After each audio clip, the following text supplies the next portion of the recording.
Sud Radio à votre service. Avec Fiducial, une offre globale de services proche des entreprises. Bonjour, tout de suite Sud Radio à votre service avec Raphaël Dachicourt qui est avec nous, président du syndicat Réagir avec 2 I. Bonjour, bienvenue. Oui, bonjour, merci beaucoup pour cette invitation. Vous êtes le dernier président puisque vous venez d'être élu à la tête de ce syndicat. Le syndicat aujourd'hui, Réagir, on parle forcément de médecins, de jeunes médecins. Expliquez-nous finalement ce que c'est que ce syndicat et à qui il s'adresse.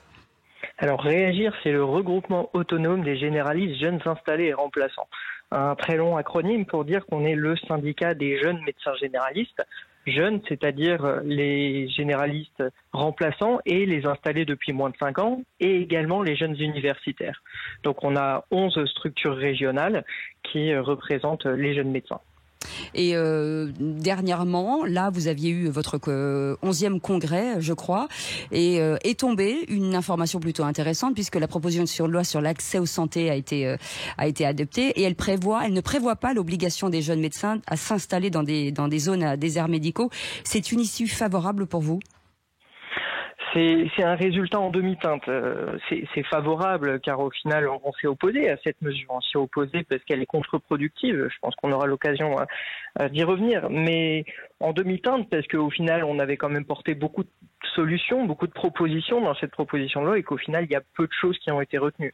Donc une proposition de loi qui au final certes met en place certaines choses, certaines refontes de l'organisation du système de soins, oui, mais sans vraiment répondre à l'urgence de la situation pour l'accès aux soins.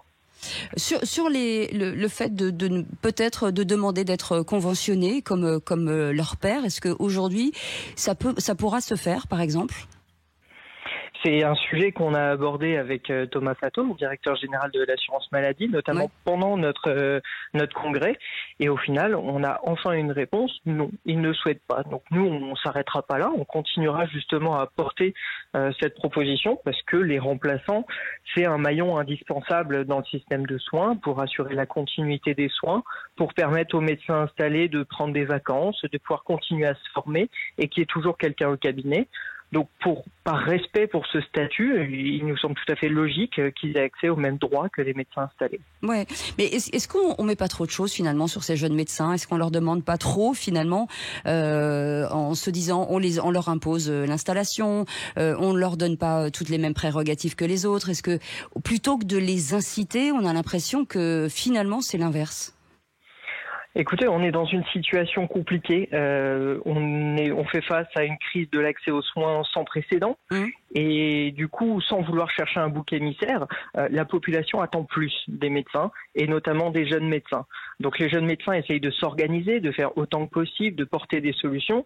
Mais à un moment, forcément, on ne pourra pas faire plus avec moins. On est dans un contexte de pénurie médicale et on n'arrivera pas à répondre à cet enjeu d'accès aux soins s'il n'y a pas des solutions réelles pour libérer du temps médical qui sont mises en place. Merci beaucoup Raphaël Dachicourt d'avoir été avec nous, un président du syndicat Réagir pour les médecins jeunes et récemment installés. Merci beaucoup. Dans un instant, c'est le Grand Matin Sud Radio et on se retrouve à 17h pour Les Vraies Voix tout à l'heure.